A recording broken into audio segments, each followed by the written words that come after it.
حضرت فاطمہ کے گھر میں فاقہ حد سے بڑھ گیا تو حضرت علی نے فرمایا کہ جاؤ اللہ کے نبی سے کچھ تو مانگ کے آؤ، کچھ تو پیٹ میں جائے۔ زندگی میں کبھی ایسا موقع نہیں آیا، یہ ایک دفعہ اتنا فاقہ آیا کہ حضرت علی جیسی ہستی نے بھی کہا جاؤ۔ تو آپ تشریف لائیں اور دروازے پہ دستک دی تو اتنا پیار تھا۔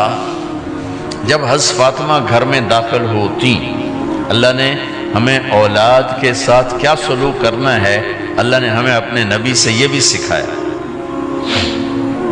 حضرت فاطمہ جب بھی گھر میں آتی، اور ساتھ ہی تو گھر تھا، دیوار سے دیوار ملی تھی، روز کا آنا جانا تھا، تو میرے نبی بیٹھے نہیں رہتے تھے، آؤ فاطمہ کیا حال ہے، کھڑے ہو جاتے اور تیزی سے آگے بڑھتے، دروازے پر ہی حضرت فاطمہ کا ہاتھ پکڑ لیتے، ہاتھ کا بوسہ لیتے، بوسہ لے کر ہاتھ پکڑے پکڑے بیٹی کو چارپائی پہ پہلے بٹھاتے، اس کے بعد خود بیٹھتے تھے۔ اکرموا اولادکم، میرے نبی نے کہا اولاد کو عزت دو، پھر وہ تمہیں عزت دیں گے۔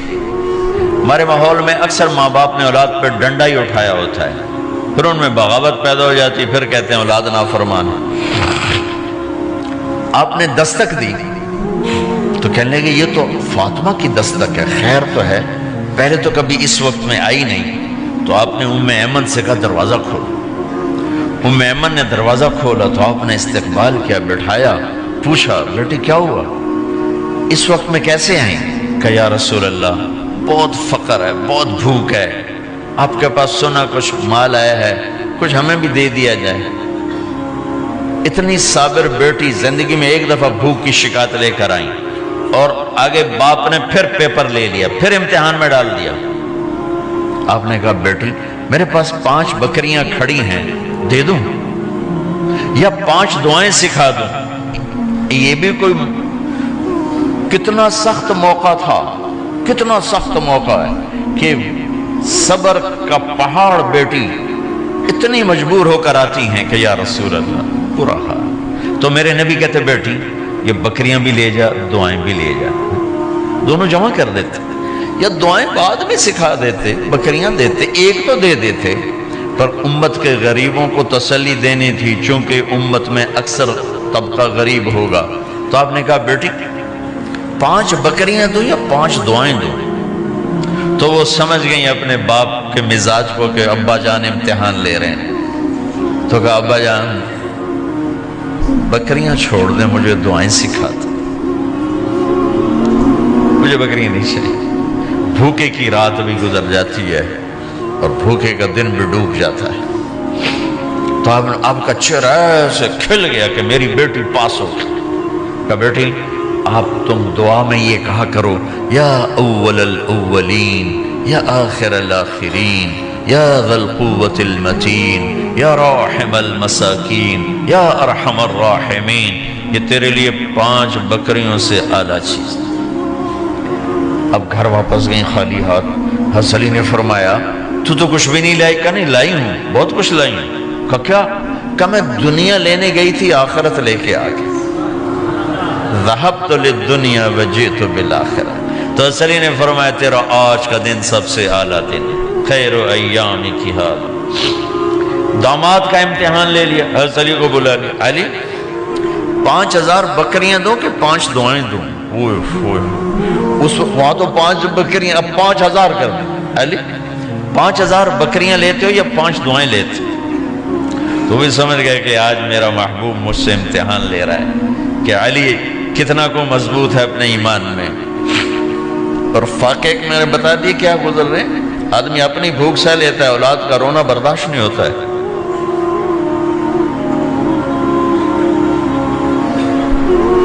علی 5 دعائیں دوں کہ 5000 بکریاں؟ حضرت علی نے عرض کی یا رسول اللہ دعائیں سکھا دیں، بکریاں نہیں چاہیے۔ میرا نبی کا چہرہ کھل گیا کہ میرا داماد بھی پاس ہو گیا۔ علی تو یہ دعا مانگا کر روزانہ، اللہم اغفر لی ذنبی ووسع لی خلقی وبارک لی فی رزقی وقنعنی بما رزقتنی ولا تذهب قلبی الی شیء صرفتہ عنی۔ یہ 5 دعائیں تو مانگا کر، 5000 بکریوں سے زیادہ ہے۔ اللہم اغفر لی ذنبی، اللہ میرا گناہ معاف کر، وسع لی خلقی، میرے اخلاق عالی شان کر، بارک لی فی رزقی، میرے رزق میں برکت دے، قننی بما رزقتنی، مجھے لالچ سے نکال دے، مجھے لالچی نہ بنا، مجھے حریص نہ بنا، ولا تذهب قلبی الی شیء صرفتہ عنی، جو تو نے مجھے دیا نہیں اس کی میرے اندر سے طلب بھی ختم کر دے، مجھے اس کا طلبگار بھی نہ بنا، کہ یہ 5000 بکریوں سے زیادہ ہے۔ بس فاطمہ رضی اللہ تعالیٰ عنہ سے ملنے گئے، کہا بیٹی میں اندر آ جاؤں، میرے ساتھ عمران بھی ہیں، ایک صحابی تھے عرب سردار، میرے ساتھ عمران بھی ہیں۔ کہا ابا جان میرے گھر میں اتنی چادر نہیں کہ اپنے آپ کو چھپا سکوں، پردہ کرنے کے لیے میرے پاس چادر کوئی، تو آپ نے اپنی چادر اندر دے دی، کہا اس سے پردہ کرنا، تو لپیٹ لی۔ اب اندر آئے تو آپ نے پوچھا میں نے سنا تھا تو بیمار ہے، میں تیرا حال پوچھنے آیا ہوں۔ تو باپ کو دیکھ کے آنسو نکل آئے کہ یا رسول اللہ بیماری بھی ہے اور بھوک بھی ہے، دونوں ہی ہیں، صرف بیماری نہیں بھوک بھی ہے،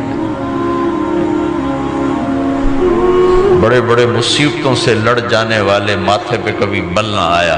بیٹی کے آنسوں نے پگھلا بھی دیا اور رلا بھی دیا، آپ بھی رو پڑے، آپ بھی رو پڑے۔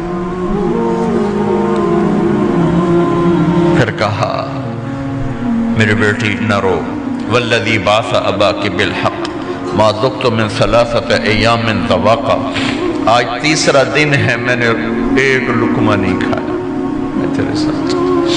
اور میری بیٹی میں تمہیں بتاؤں، میرے رب نے مجھے کہا تھا میرے حبیب اگر آپ چاہیں تو احد پہاڑ سونا بنا دو، 10 میل لمبا چوڑا ہے احد پہاڑ، 10 میل، میں احد پہاڑ سونا بنا دوں آپ کی خدمت میں پیش کروں؟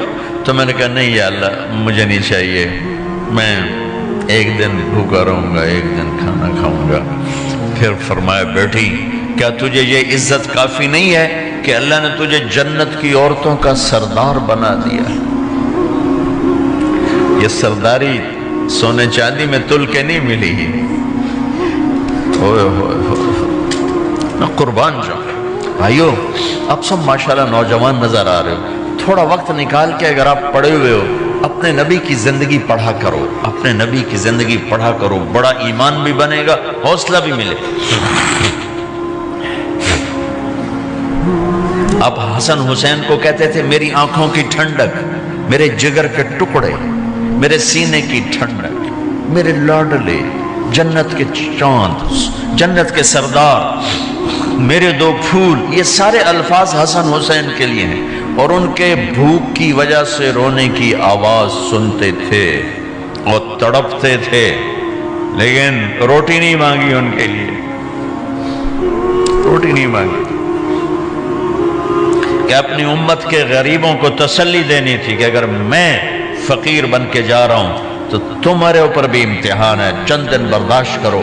آپ نے فرمایا سب سے پہلے میں جنت میں داخل ہوں گا، سارے نبیوں پر جنت حرام ہے جب تک میں نہ چلا جاؤں، اور ساری امتوں پر جنت حرام ہے جب تک میری امت نہ چلی جائے، سب سے پہلے میں جنت میں داخل ہوں گا۔ وما یا فقراء المؤمنین، اور میرے ساتھ میری امت کے غریب لوگوں، میرے ساتھ میری امت کے غریب لوگ میرے ساتھ پہلے داخل ہوں گے۔